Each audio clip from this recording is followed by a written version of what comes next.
Give us this day our daily bread.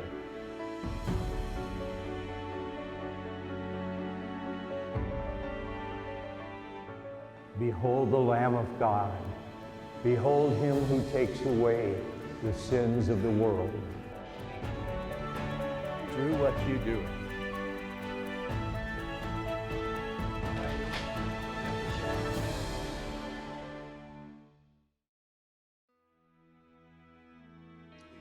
Welcome back to our third session. The third session, we're going to build on what we did this morning. Going to talk about recovering that dream and recommitting ourselves to the dream that makes our marriages strong. But this time we're going to do it in a little more positive way. We're going to talk about the things that help make that dream grow stronger. Some, again, the stuff of marriage, and some the skills that we need for marriage. Let's talk about the stuff first. There's so many good things in marriage. Many people say that they get much closer to each other when they do take a vacation. Now, if you take a vacation with all the kids or grandma, doesn't always work. But many people say that just getting away from the routine, getting away from the house, going on a vacation together has been very, very helpful to them. Some people say, well, we don't need a whole vacation, just a weekend away. We just want to go to a lodge somewhere. We want to just get away to one of the local resorts. And we've found that it just refreshes us, even if the kids go along. One of the other things that people have said help so much are date nights. And I can't say enough about date nights. I say that to all the couples who are preparing for marriage, and they hear it, but they don't really realize how important it is. And especially because in the early years of marriage, they're saying, well, we just can't afford date nights. We can't afford to go out.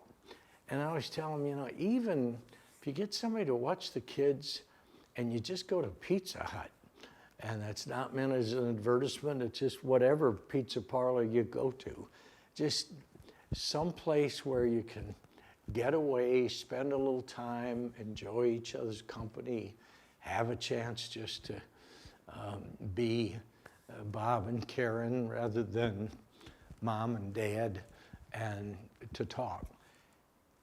When the young couples who have been married a while say to me, well, we don't do it as much as we should, and we know we don't, but the reason we don't is we just can't afford it. And I always say, you can't afford not to. You can't afford not to have date nights. It's the finest gift you give your kids. And when couples say, well, but we think we're spending some money on us and we could have spent it on the kids. Yeah, I know that feeling and I appreciate that feeling. But the best thing you ever give your kids is a close relationship with each other. That's the finest gift you give your kids. It makes them feel safe when they know mom and dad are on the same page, when they know mom and dad agree with each other, when they know mom and dad like each other that week. They know that things are right. And that makes them feel very safe and very happy. And that's much more important than the seventh gift you gave them at Christmas when they really only needed 6. And as one of the couples told me on one of the retreats, our kids are at the age you don't need to buy them a gift, you buy them a box. Just buy them a box with paper and let them throw the paper all over and tear it all apart and get in a box. They don't care. That's all that makes any difference to them. But the finest gift you give your kids is being close to each other. And you can say, well, the kids don't always notice all that stuff. Yes, they do. Kids are like little sponges, and kids pick up absolutely everything. They don't interpret it well, but they register it perfectly. And they register it and they know something's wrong. They may know there's a tension between the two of you before you two know there's a tension between the two of you. They sense it. They know those things. That's how they survive, by being the little sponge that picks up absolutely everything in the world. So they may not interpret it right. They may think it's their fault, but when you're doing well, they're doing well. You can't afford not to date. But there are other things other than vacations, or weekends away, or date nights. Some people like to go camping. And one lady on the retreat said to me, I'll walk around outside, I'll walk around the side of the lake, but camping is at the Marriott. We need to camp at the Marriott. We can't camp in a tent. That's not going to work. That doesn't work for me. So whatever works for couples, that's what works. What are other things that can help? Sometimes just spending the holidays well. And holidays can go either way, and I'm aware of that. Holidays can be where you get pulled apart as a couple, that both sides of the family want you here at the same time, and they're both going to be hurt if you're not there, and all that stuff. But when holidays are done well, especially if you take some ownership for your own holidays and just say, no, Christmas is on a Tuesday this year, but we'll be there Thursday. We'll come and see you Thursday. We'll be there and spend a couple days, but we're going to spend Christmas at home. We want to start our own traditions. We want to start our own gifts to our children. And parents, at least most of the time, will start to understand that you can't always be there. But if you take ownership of your own holidays and say, let's really make the holidays a time of closeness for each other and for the kids. The same is true with birthdays.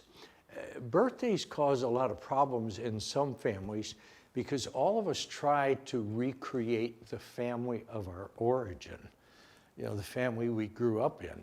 Well, if one family celebrated absolutely every birthday, everybody stopped what they were doing, everybody was home, everybody ate dinner together, there were gifts, and the other family said, have a happy birthday, that's good enough, and they leave. Well, then first the couple has to work out how we're going to do birthdays.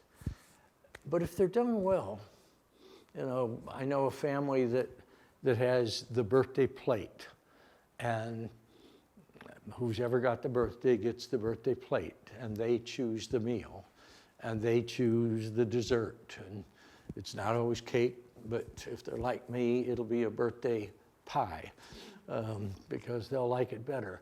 But whatever it is, it can become a great warm time. Sometimes something as simple as a movie night with popcorn for the whole family, and everybody's going to eat it together as a family and enjoy it. Whatever kinds of things become positive stuff rather than negative stuff that pull away from the dream, Those are the things you want to be not only reflecting on in the past, what really seemed to help us, but how do we now become more intentional to plan those things for the future. I'm going to shift gears here because one of the things that helps keep the dream strong is a skill, and it's a skill that everybody talks about, but at least in my experience, very few married couples have achieved. And that's the skill of true dialogue. When I ask young couples, who's the better communicator? They'll always say, oh, he or she expresses their feelings better. They never answer who's the better listener. And they're both true. Dialogue is such hard work. First, dialogue says, I have to know what I'm feeling. I have to know what I'm thinking. I have to know what my desires are. And I have to pay attention to all three. I have to pay attention to my feelings. I have to pay attention to my thoughts. I have to pay attention to my desires. And then I have to say, all right, if I'm in touch with those, how can I share them? And how can I share them at the right time? How can I share them in the right place? How can I share them where it's affirming to my spouse, not threatening or accusing?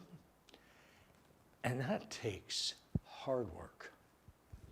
First, to know what I'm thinking and feeling and desiring. Then, how do I express it well? And then, how good a listener am I? The cardinal sin in marriage, the cardinal sin is to tell your partner, don't feel like that.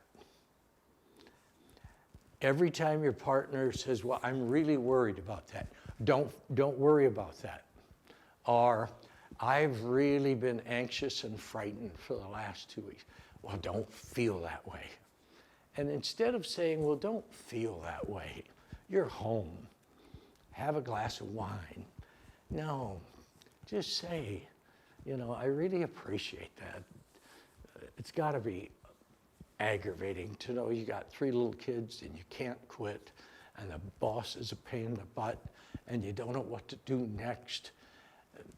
Yeah, listen to the feelings. And that's the opposite of what we were trained in school. Most of us in school were trained for facts. Who discovered America? When did they discover America? How many ships were there? What were the name of the ships? And almost all of us could answer all those questions because we got that machined into our head for the exam. But nobody teaches us how to listen to feelings. And when we hear the person's feelings, to say to them, I appreciate what you're feeling. I wish I could do something. Is there some way I can help? Especially we men. We men are not particularly good at this because we want to fix it. And if we can't fix it, then you shouldn't feel it because that's the only way we can deal with it. I can't fix it by getting in there and changing it. So now it's your responsibility. Get rid of the feelings. Push them down. Don't feel that way. That is the cardinal sin. So many couples do that. The other thing is it's telling your spouse, this isn't, when you say don't feel that way, what you're saying is, I'm not going to deal with this. And you're in this alone. If you're frightened, well, go to your room and be frightened. But I'm out of this one. We're not together in this. And that kills the dream. That's that caring, admiring, enjoying. We have to learn to communicate and to dialogue. One of the reasons that couples don't dialogue well, first of all, it's too hard to work. It takes a lot of time, takes a lot of effort, and most of us are already too tired at the end of the day, and we really don't want to do that. But it isn't just that. The other thing that's so difficult is every sin is a substitution for something that we really need. Well, there are 3 substitutions for dialogue. Dialogue is hard work, takes time and effort, takes dying to myself, takes listening with love and care and gentleness to the other person. And if we do that, that brings peace and that brings growth. If we don't want to work that hard, if we don't know how to dialogue or we don't want to dialogue, we'll substitute one of 3 other things. And they bring order, but they don't bring peace, and they don't bring growth. The first one is domination. I'm always right and you're always wrong. I'm sick of listening to it. I've heard what you have to say. I'm right. And I dominate the scene. Well, you'll have order in the house. You'll just dominate. But there's no dialogue. There's no peace. There's no growth. Nobody grows, including the person dominating, even though they get their will. The second way to get order is to appease. You're always right. I'm always wrong. I don't want to start a fight. I don't want to start any trouble. Just let it alone. It's okay. Let it alone. I don't want to get involved. It's okay. Well, many times a dominator marries an appeaser. And it works really well because he's the strong one who's going to keep her safe.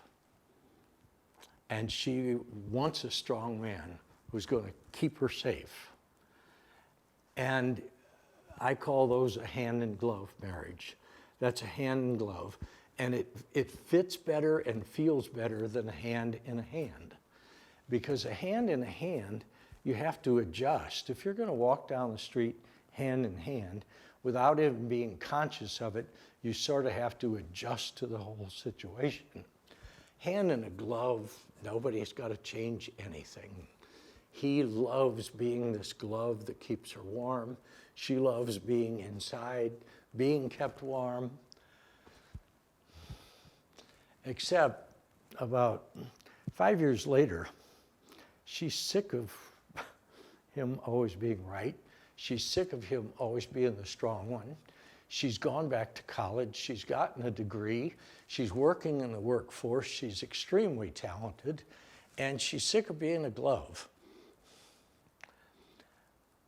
Or he gets sick of being married to a glove. He'd like to have a hand. Well, then there's going to be a lot of tension in the marriage. And the dream starts to get eroded or challenged or cut away. Most people, and we all do this, if you're sitting there saying, oh, I'm a dominator, I'm an appeaser. No, every one of us in this room does all 3, those 2 and the third one. When I try dominating a little while, well, I get my way, but I run out of love. Then I appease a while, and I get my love, but I don't get my way, and I don't feel free. and then I go back, and then I go back, and I go back and forth, and then when I can't do it any longer, then I do the third one. I withdraw. I quit. I start sweeping problems under the carpet, hoping they'll go away.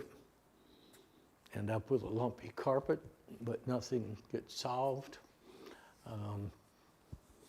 I can't make anything work. The marriage becomes an arrangement rather than a marriage. All of us use all three of these in all of our relationships. We do this all the time. We dominate sometimes, then we appease for a while, and then we dominate, and we appease, and then we withdraw. And the ultimate withdrawal from the dream, obviously, is either just settling for less than the dream, or living an arrangement, not a marriage, or even worse, separation or divorce. And so many people do that now because the dream got lost and the hard work and the skill to do it was lost. I stole these ideas about the domination, appeasement, and withdrawal as a substitution for dialogue. I stole those from an old lady. She was a psychoanalyst for like 70 years, and in her 90s wrote this book, Neurosis and the Human Growth, The Struggle Towards Self-Realization. Her name is Karen Horney, and I think she was somewhere between 90 and 95 when she wrote it. But ever since I read that and stole those ideas, I see them in me, I see them in people in church, I see them in the way people pastor parishes, I see them in married couples. We all do it. But if we can name it, if we can catch ourselves, if we can say, I don't want to do that. I don't want the substitutions because, yeah, they'll bring order, but they won't bring growth.